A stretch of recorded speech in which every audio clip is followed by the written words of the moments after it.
भारती का पाठ 11 पढ़ेंगे। पाठ का नाम है योगी श्री अरविंद। इस पाठ के लेखक है आर.जे. मौर्य। योगी श्री अरविंद का जन्म 15 अगस्त 1872 को कोलकाता में हुआ था। इनके पिता श्री कृष्णकांत व्यवसाय से डॉक्टर तथा पश्चिमी विचारधारा के व्यक्ति थे, किंतु धीरे धीरे वे राष्ट्रीय विचारों को अपनाने की ओर अग्रसर हो रहे थे और बालक श्री अरविंद पर भी इन परिवर्तित विचारों का अवसर पड़ने लगा था। श्री अरविंद की आरंभिक शिक्षा दार्जिलिंग में हुई थी।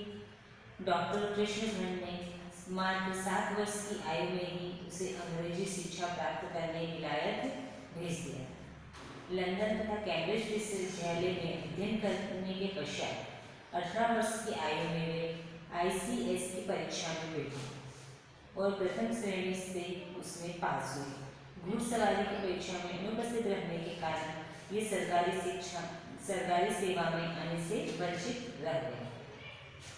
श्री अरविंद का इस प्रकार से अंग्रेजी सेवा में न जाना अंततः भारत के लिए काफी लाभप्रद साबित हुआ। श्री अरविंद, यहाँ पर श्री अरविंद के बारे में बताया है। उन्हें क्या कहते हैं? योगी राज। इनका जन्म 15 अगस्त को 1872 को कहाँ पर हुआ था? कोलकाता में हुआ था। और इनके पिता जिनका नाम श्री कृष्णकांत था, वे व्यवसाय से डॉक्टर थे। मतलब क्या काम करते थे? वो डॉक्टर था। और वे कैसे पश्चिमी विचारधारा के रखते थे, मतलब उन्हें जो पश्चिमी विचारधारा होती है उनको वो अधिक मानते थे। किंतु धीरे धीरे वे अपने राष्ट्रीय जो विचारधारा, अपने राष्ट्र की जो विचारधारा थी उन्हें वे अपनाते गए, अग्रसर होते गए, मतलब धीरे धीरे उनकी ओर बढ़ते गए। और इसी का बालक जो अरविंद थे उन पर भी उन परिवर्तित विचारधाराओं का प्रभाव पड़ा। और श्री अरविंद की आरंभिक शिक्षा, मतलब उनके बचपन की शिक्षा कहाँ पर हुई थी? दार्जिलिंग में हुई थी।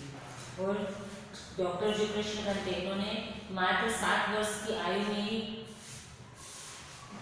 अरविंद को शिक्षा प्राप्त करने के लिए विलायत भेज दिया था, मतलब विदेश भेज दिया था। और जो श्री कृष्ण अरविंद थे, वे लंदन तथा कैम्ब्रिज विश्वविद्यालय में उन्होंने अध्ययन करने के पश्चात 18 वर्ष की आयु में वे ICS की परीक्षा में बैठे और उन्होंने वो परीक्षा प्रथम श्रेणी से प्राप्त की। घुड़सवारी की परीक्षा में अनुपस्थित रहने, मतलब जो घुड़सवारी की परीक्षा थी उसमें वे अनुपस्थित रहे, मतलब किसी कारणवश से वहाँ पर उपस्थित नहीं हो पाए, जिसके कारण वे सरकारी सेवा से वंचित रह गए, मतलब उन्हें वो सरकारी नौकरी नहीं मिल पाई। और जिसका कि हमारे जो भारत देश के लिए वो बहुत अच्छा साबित हुआ, मतलब कि उन्हें अंग्रेजी सेवा करने का मौका नहीं मिला, जिससे कि वो भारत के लिए कई कार्य कर सके। श्री अरविंद पेशवावस्था से ही विदेश में रहे थे, जिसकी वजह से उन्हें कई यूरोपीय भाषा सीखने का मौका मिला था। ये अंग्रेजी के अतिरिक्त ग्रीक, लैटिन, फ्रेंच भाषाएं भी जानते थे। भारत वापस आकर इन्होंने बंगला तथा संस्कृत भाषा का भी अध्ययन किया था। लंदन में आपकी मुलाकात बड़ौदा नरेश से हुई थी। वे चाहते थे कि भारत आकर श्री अरविंद बड़ौदा कॉलेज में प्रोफेसर के पद पर कार्य करें। भारत आकर श्री अरविंद ने महाराजा का अनुरोध स्वीकार कर लिया था। बड़ौदा कॉलेज के प्राचार्य क्लार्क महोदय ने जॉन ऑफ आर्क से अरविंद की तुलना करते हुए कहा था कि यदि जॉन ऑफ आर्क को स्वर्गीय संदेश सुनाई पड़ते हैं तो श्री अरविंद को स्वर्गीय स्वप्न दिखाई पड़ते हैं। श्री अरविंद जो थे शेषवावस्था, मतलब कि जब वो शिशु थे, बालक थे, तब से ही वो कहाँ रहे थे?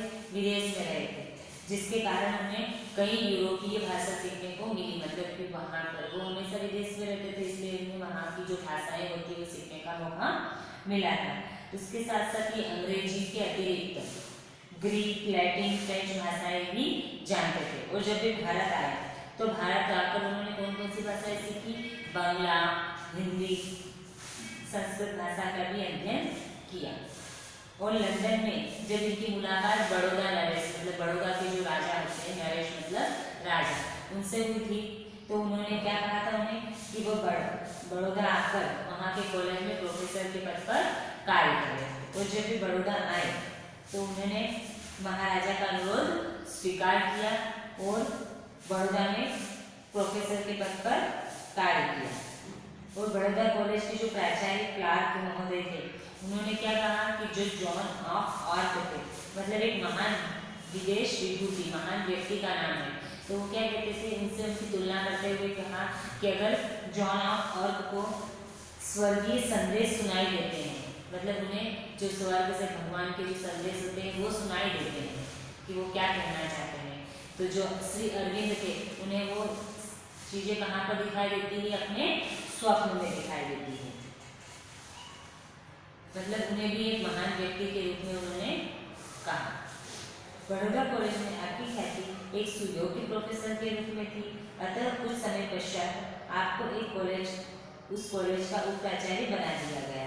वे बड़ौदा कॉलेज में करीब 13 वर्ष तक रहे, किंतु इस बीच उनके मानस में भारत को स्वाधीन देखने के विचार हिलोरे लेने लगे। वे गुप्त रूप से बंगाल में स्वाधीनता आंदोलन चलाने पर विचार कर रहे थे। इस दौरान बंगाल के विभाजन को लेकर उनका मन काफी विक्षुब्ध हो उठा था। बंगाल के लोग अंग्रेजों की इस बेहुदा करतूत से हरकत में आ गए थे। स्वदेशी आंदोलन तेज होने लगा था और अंग्रेजी कपड़ों की गोलियां जलने लगी थी। श्री अरविंद जो थे उन्हें बहुत अच्छे प्रोफेसर के रूप में वहाँ पर उन्होंने नाम कमाया था। उसके बाद वहाँ पर उन्होंने कुछ समय तक कार्य किया। उसके बाद वहाँ पर उन्हें उप प्राचार्य, वहाँ का जो उप प्राचार्य होता है वो बना दिया गया था। वो उन्होंने बड़ौदा में करीब 13 वर्ष तक कार्य किया। और इसके बीच उन्हें क्या हुआ, उनके मन में, मानस मतलब उनके मन में और स्वाधीन मतलब स्वतंत्र, तो उनके मन में भारत को स्वतंत्र देखने के विचार आने लगे। और वे गुप्त रूप से, मतलब कि किसी को पता न चले, इस तरीके से वे बंगाल में जो स्वाधीनता आंदोलन चल रहा था उसके विचार उनके मन में आने लगे। और इस दौरान उन्होंने बंगाल के विभाजन को लेकर उनका मन काफी विक्षुब्ध था, मतलब कि दुखी था कि बंगाल का विभाजन हो रहा है। और जब बंगाल के लोग अंग्रेजों की इस बेहुदा करतूत से हरकत में आ गए, मतलब जब उन लोगों को पता चला, अंग्रेजों की इस करतूत के बारे में पता चला कि वो इस तरीके के कार्य करना चाहते, तो उन्होंने जो स्वदेशी आंदोलन का चलाया और जो विदेशी चीज़ों थी उनका बहिष्कार किया और कपड़ों की गोलियां वो जलाने लगे। अंग्रेजों ने बंग भंग तथा स्वदेशी आंदोलन को कुचलने के लिए कई कदम उठाए। अनेक आंदोलनकारियों को बंदी बनाया गया तथा कई बेकसूरों को फांसी के फंदे में झुला दिया गया। श्री अरविंद नौकरी छोड़कर तिलक एवं बिपिन चंद्र पाल के साथ मिलकर काम करने लगे। उन्होंने युगांतर तथा वंदे मातरम अखबार भी निकाला तथा इनका संपादन बहुत योग्य तथा तत्परता से करने लगे। इन पत्रों का आम जनता पर अच्छा असर हुआ और लोग उनकी विचारधारा से प्रभावित होने लगे। जब लोगों ने अंग्रेजों के खिलाफ आंदोलन किए, स्वदेशी आंदोलन और बंग भंग आंदोलन किए थे, तो अंग्रेजों ने इन्हें क्या करने का, कुचलने का प्रयत्न किया, मतलब उन्हें तोड़ने का प्रयत्न किया। और अनेक आंदोलनकारी, जिन लोगों ने आंदोलन किया था उन लोगों को उन्होंने बंदी बना लिया और जेल में डाल दिया था। और कई बेकसूर लोगों को, मतलब जिनकी कोई गलती नहीं थी, उन लोगों को भी उन्होंने फांसी पर लटका दिया। और तब श्री अरविंद ने क्या किया कि अपनी जो नौकरी करते थे प्रोफेसर की, वो छोड़कर उन्होंने तिलक और बिपिन चंद्र पाल के साथ मिलकर स्वतंत्रता के लिए जो आंदोलन चलाए वो कार्य करने लगे। और उन्होंने युगांतर तथा वंदे मातरम ये 2 अखबार निकाले, जिसके द्वारा उन्होंने लोगों की विचारधाराओं को परिवर्तित किया। 5 मई 1809 में अलीपुर बम कांड में आरोपी बनाया गया, जिसकी वजह से 1 वर्ष का कारावास हुआ। इसी जेल जीवन के दौरान योग साधना करने का आपको समय मिला तथा योग साधना कक्ष और सिद्धांत कक्ष दोनों का आपने विधिवत अध्ययन किया। 6 मई 1909 को जेल से छूटने के बाद अंग्रेजी में कर्मयोगी और धर्म नामक 2 साप्ताहिक पत्र निकालना शुरू किया। यह योजना किन्हीं कारणों से आपको बंद करनी पड़ी, अतः अंग्रेज सरकार की आंख बचाकर आप आंतरिक आदेश से चंद्रनगर चले गए। उसके बाद 4 अप्रैल 1910 को पांडिचेरी पहुंचकर योग साधना में लग गए। अब आप राजनीति त्याग कर अपना पूरा समय योग साधना और आध्यात्मिक कार्यों में लगाने लगे।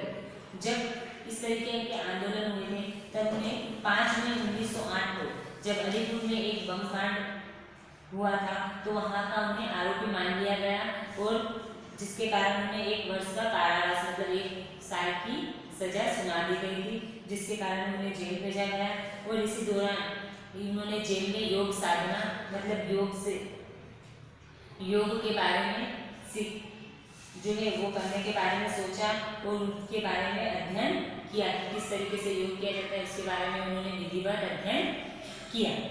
और ये 6 मई 1909 को जब जेल से वो छूटे थे तो उन्होंने क्या किया, अंग्रेजी भाषा में कर्मयोगी और धर्म ये 2 साप्ताहिक पत्र निकाले। साप्ताहिक मतलब जो सप्ताह में एक बार आते हैं, उन्हें साप्ताहिक कहते हैं। तो ये 2 पत्र निकाले, लेकिन किन्हीं कारणों से कुछ कारणों से उन्हें ये दोनों पत्र का संपादन करना बंद करना पड़ा और अंग्रेजों की आंख से बचाकर उन्हें कहाँ पर भेज दिया गया, चंद्रनगर भेज दिया गया। और वहाँ उसके बाद 4 अप्रैल 1910 को वे पांडिचेरी पहुंचकर योग साधना में लग गए।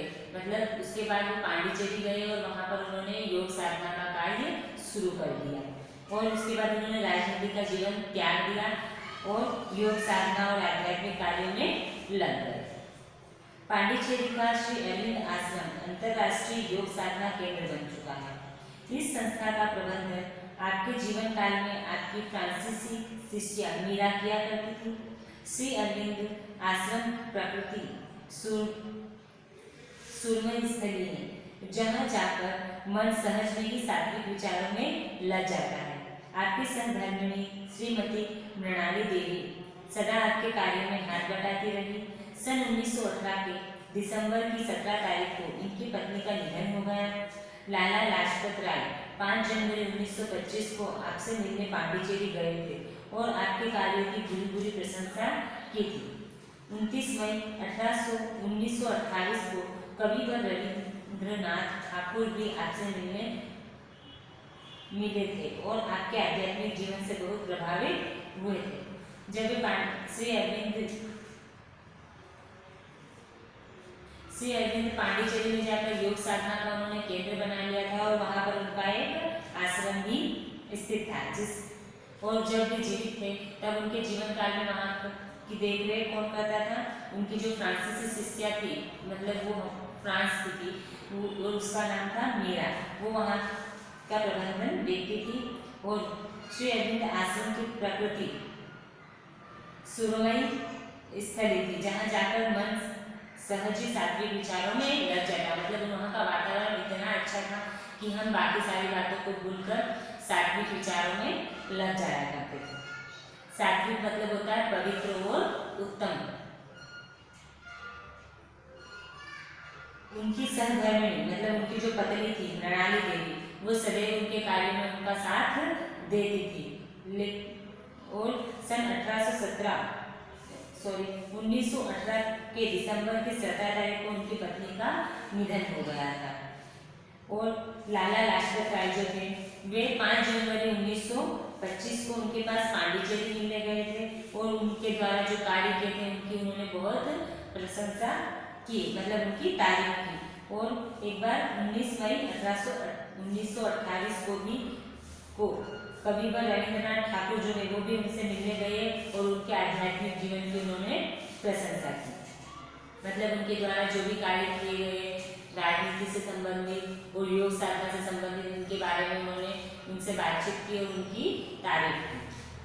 योगी श्री अरविंद भारत की योग परंपरा के दौरान एक देदीप्यमान रत्न थे, जिन्होंने अपनी साधना द्वारा अध्यात्म के उच्च शिखर का स्पर्श किया था। उनके द्वारा दी गई अति मानव की कल्पना यह सिद्ध करती है कि योग साधना ही मनुष्य की चेतना को समुन्नत करती है और साधना ही व्यक्ति सदा अज्ञान और अंधकार में जीता है और देशहीन बना रहता है।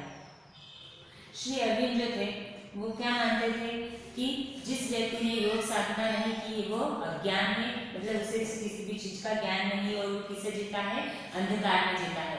हमें जीवन जीने, अगर हम सच्चा जीवन जीते हैं और कुछ ज्ञान प्राप्त करना चाहते हैं, प्रकाशमय जीवन जीना चाहते हैं, तो उसे योग साधना अवश्य करना चाहिए। इसके बिना जीवन अंधकारमय और तेजहीन माना गया है। और उन्होंने इस तरीके से साधना और अध्यात्म के द्वारा अपने आप को एक उच्च शिखर पर पहुंचाया था। आपके द्वारा समाज तथा राष्ट्र की जो सेवाएं की गई, उन्हें समस्त भारत ने आदर की दृष्टि से देखा है। आपको पूरा सम्मान देते हुए आंध्र विश्वविद्यालय ने 11 दिसंबर सन 1948 को राष्ट्रीय पुरस्कार देकर आपके प्रति अपार श्रद्धा व्यक्त की।